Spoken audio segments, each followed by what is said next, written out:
Nick Ferrari at breakfast. Call 0345 6060 973. It's 10 minutes before 8. On one thing I'm sure we can all agree, there's nothing more precious or valuable than our child or our children, so it's hardly surprising that it's dominated the first hour of our conversation together, and it will continue as the government launches a new initiative. Children and young people across England with special educational needs or disabilities, known as SEND, or in alternative provision, which is known as AP, to get high-quality early support wherever they live in the country. There's a plan published today. And here with more details, Conservative MP and Schools Minister Nick Gibb. Can I ask you to expand a little bit on this, Minister, and how my listeners could, if necessary, avail themselves of this? Good morning to you. Good morning, Nick. Yes, it's an important announcement. This is the SEND and AP improvement plan to make sure that parents don't go through the trauma that many parents do to make sure that their child with special educational needs is having the right education, the right provision for those children. I know from my own constituency the challenge that many parents face in having their child's needs assessed. So this plan is about making sure that where children have moderate special educational needs, that the mainstream school has the right provision. So there's a whole set of standards that we're working on to make sure that they get that provision in mainstream school. We're spending £10 billion a year now on special educational needs. That's a 50% increase over the last 4 years.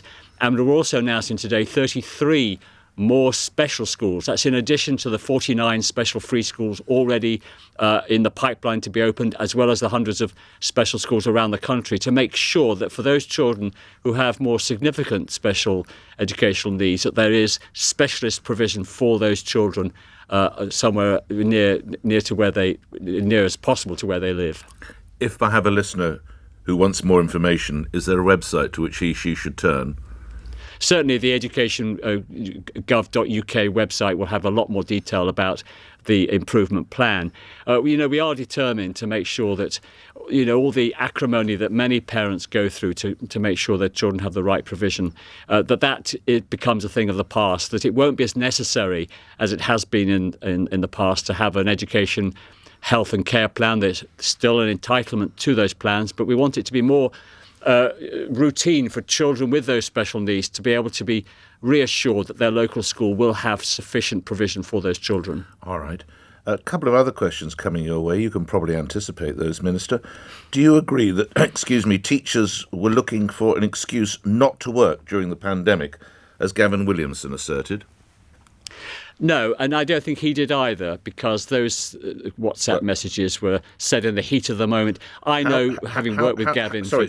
How else would you interpret the words, quotes, they, quotes, really do just hate work?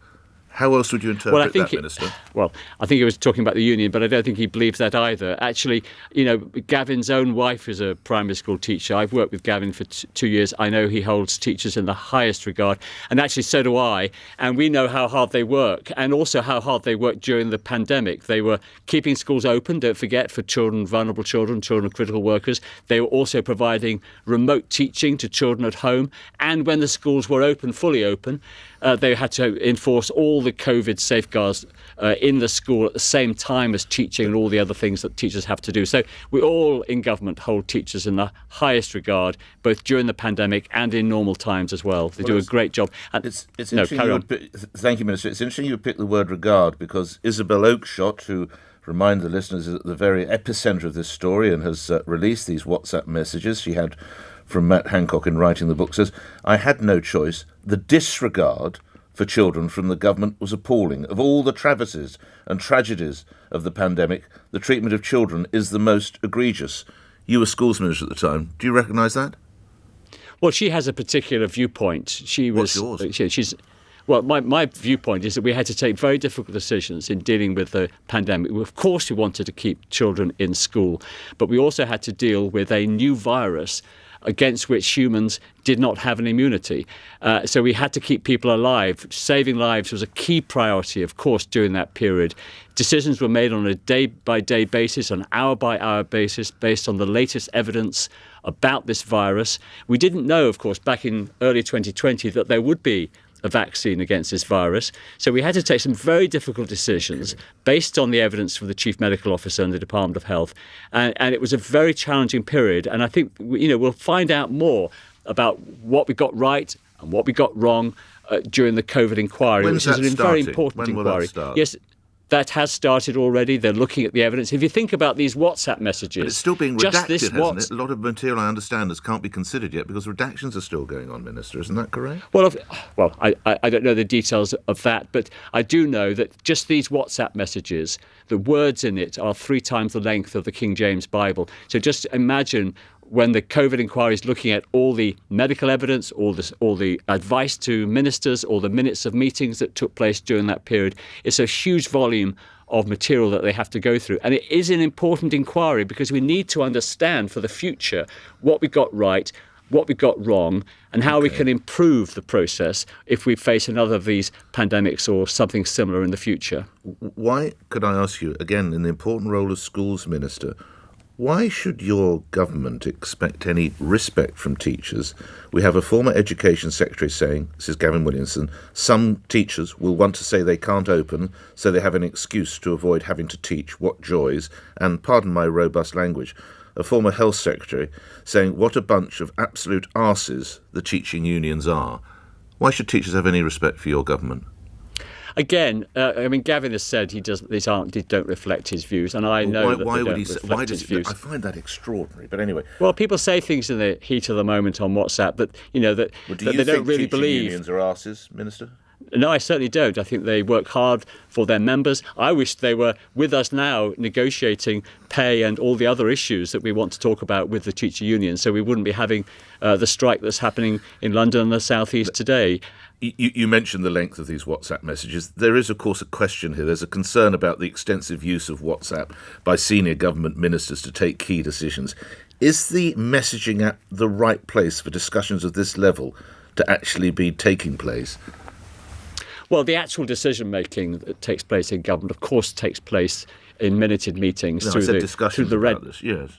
Yes, but people have always had private conversations in the voting lobby, over lunch and all kinds of things. So WhatsApp is an extension of that. But of course, all those WhatsApp messages do form part of the inquiry. Ministers are asked to keep those, not to delete those WhatsApp messages, and then they will form part of what the COVID inquiry will look at as to get a greater understanding of how decisions were reached and what those decisions were. How nervous are you each morning when your freshly ironed Daily Telegraph is delivered to you? Do you suspect or fear that you might feature in some of these WhatsAppery?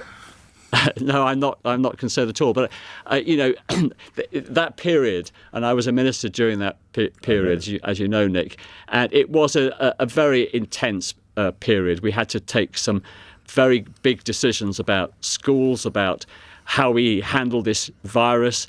And as I said, decisions were made on an hourly basis, on a daily basis. But on every occasion, we relied on the medical evidence that again was changing. Both the World Health Organization and our own chief medical officer, they were learning about the virus on a daily basis, and we took the decisions in the best interest of children, the best interest of the country, on a daily, hourly basis. You've retained your WhatsApp messages. I understand that your colleague Lord Bethell from the Health Department has accidentally deleted some. You've retained all of yours, Minister. Yes, I have. Yes. Will they be provided to the inquiry? Of course. Lastly, masks were introduced in schools for the first time after Boris Johnson was told it was not worth an argument with Nicola Sturgeon. Do you recall that? I don't recall that, actually. I do recall lots of discussions about face masks in schools. Again, this is something that the COVID inquiry will look at in great detail. I remember visiting a school in the early months of the pandemic, before they were compulsory and before schools were closed, and seeing children wearing masks in the secondary school, and they seemed perfectly happy to wear the mask during the school lecture. So we had all these discussions about, would children be comfortable wearing them throughout the school day? Was it important to prevent the spread of the virus? Was it important to protect teachers, of course, who were facing 30 children?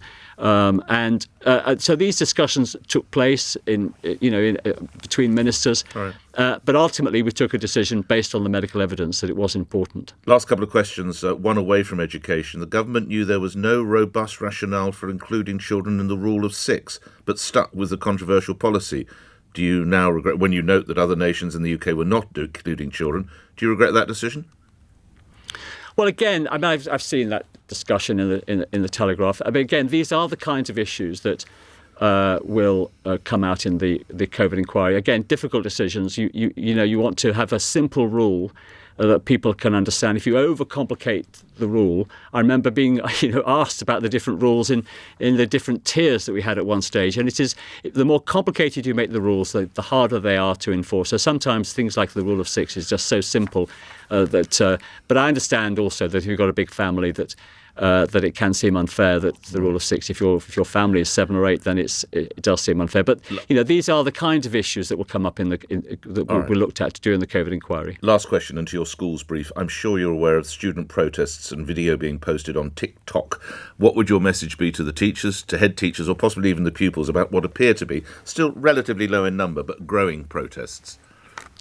Well, I think that, I admire children that have strong views. I had strong views as a 14-year-old in school. Don't tell me you took part in demos, Mr. Gibb.